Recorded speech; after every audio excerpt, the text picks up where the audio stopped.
सभी को जय माता की। एक बार फिर से हमारे चैनल में आप सभी का हार्दिक स्वागत है। सबसे पहले 2 गज की दूरी, मास्क है जरूरी, इसका पालन अवश्य करें।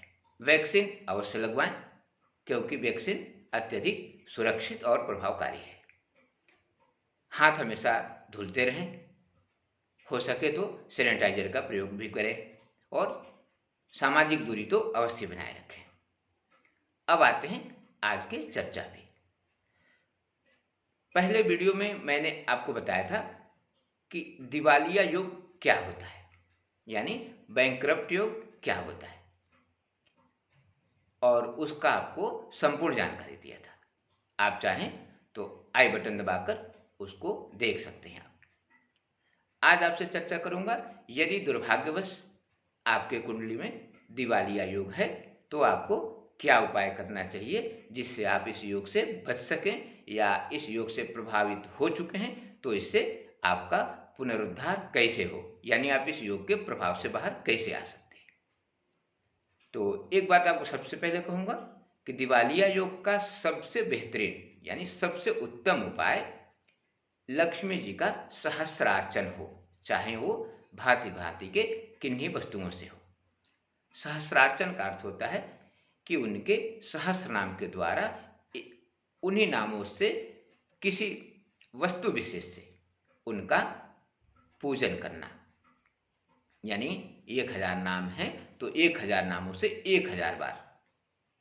आपको मतांतर में कहीं 1008 नाम भी मिलेंगे, कहीं 1021 नाम भी मिल जाएंगे, लेकिन सामान्यतः उसको सहस्र नाम यानी 1000 नाम ही माना जाता है। तो लक्ष्मी जी के 1000 नामों के द्वारा किसी वस्तु विशेष से उनका अर्चन किया जाता है, और यह योग नष्ट करने का यानी दिवालिया योग नष्ट करने का सबसे उत्तम उपाय है। अब आपको बताते हैं कुछ विशेष वस्तुओं के विषय में जिनसे आप सहस्रार्चन करके और इस योग से मुक्त हो सकते हैं।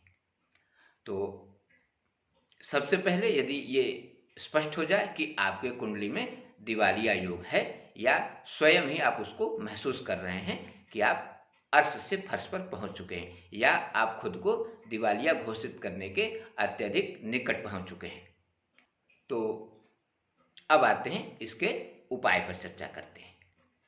तो सबसे पहला उपाय और सबसे उत्तम उपाय यह है कि ओम श्रीं ह्रीं श्रीं महालक्ष्मी नमः, इस मंत्र से लक्ष्मी जी का सहस्रार्चन करें, और उसमें वस्तु होगा कमल गट्टा।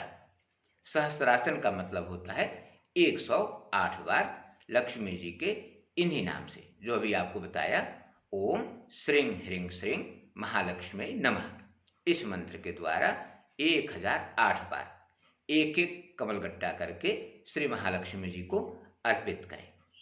महालक्ष्मी जी के अर्चन के लिए सबसे बेहतरीन मूर्ति माना जाएगा यदि कच्छप के ऊपर यानी कछुए के ऊपर श्री यंत्र बना हुआ हो, तो ये आपके दिवालिया योग को नष्ट करने के लिए सबसे बेहतरीन है।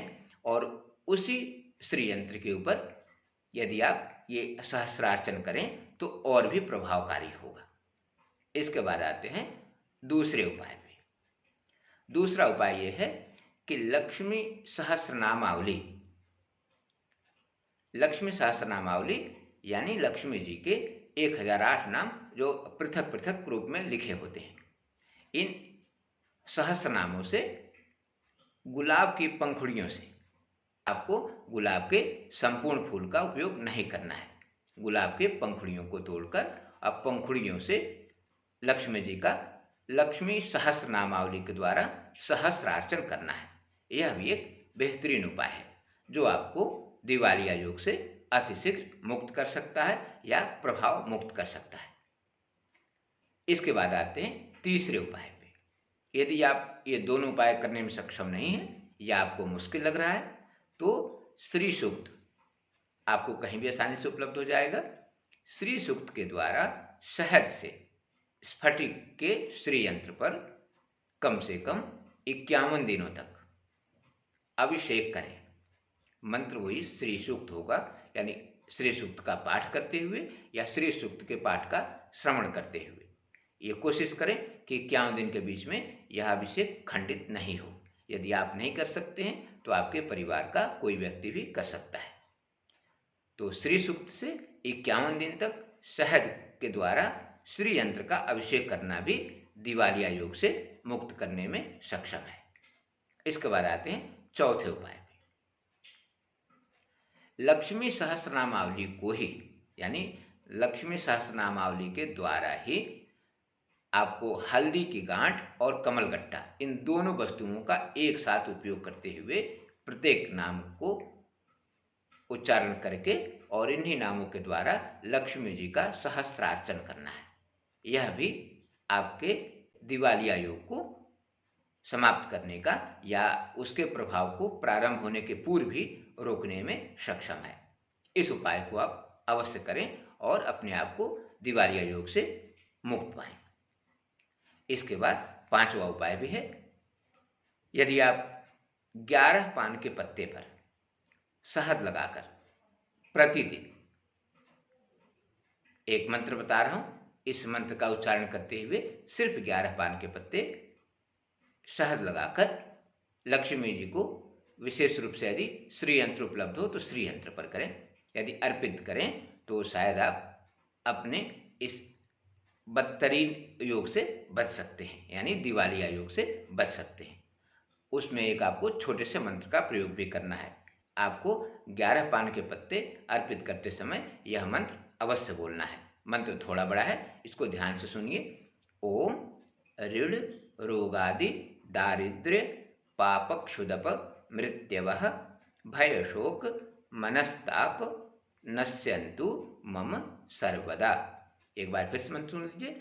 ओम ऋण रोगादि दारिद्र्य पाप क्षुदप मृत्यवः भय शोक मनस्ताप नश्यन्तु मम सर्वदा। इस मंत्र का 11 बार उच्चारण करते हुए 11 पान के पत्ते जिन पर शहद लगे हों ये माता लक्ष्मी को अर्पित करें। इसके बाद एक और उपाय बता देता हूँ। 11 पान के पत्ते पर ही शहद, कमलगट्टा, मिश्री, फूल वाला लौंग और बतासा, आपको बाजार में बतासा आसानी से उपलब्ध मिल सकता है।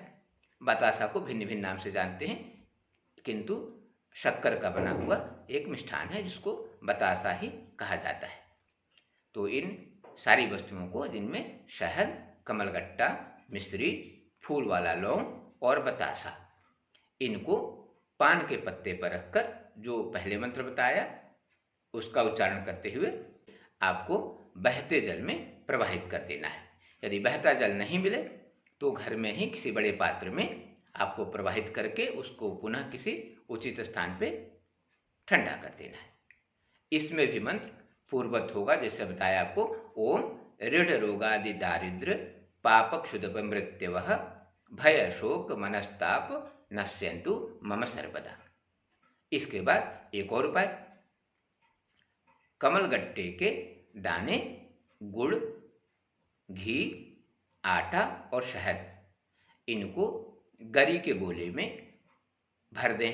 यानी गरी के गोले को एक हिस्सा काटकर उसमें भरकर और इसको बांधकर आप किसी भी पीपल के पेड़ के पास, यदि देवस्थान के पास हो तो ज़्यादा अच्छा है, किसी भी पीपल के पेड़ के पास जमीन में गाड़ दें और एक छोटे से मंत्र का उच्चारण कर लें। ओम सर्व कष्ट प्रभेदिन्यै नमः। ओम सर्व कष्ट प्रभेदिन्यै नमः। इस मंत्र का 11 बार उच्चारण करते हुए आपको उपरोक्त सारी वस्तुओं को गरी गोला यानी सूखे नारियल के अंदर भरकर और उसको जमीन में गाड़ देना है। शायद अति शीघ्र आपको अपने इस योग से शांति महसूस होने लगे और आप खुद को अच्छा महसूस करने लगे, या यदि ये योग प्रभावित होने वाला है उसके पहले ही आप उससे मुक्त हो जाएं। और भी बहुत सारे उपाय हैं। यदि आपको ये उपाय अच्छे समझ में ना आए हों तो आप व्हाट्सएप नंबर पर अपनी समस्याओं को लिखकर अवश्य भेजिए। इसको विस्तृत रूप से आपको जानकारी दे दी जाएगी। आज के लिए बस इतना ही। धन्यवाद।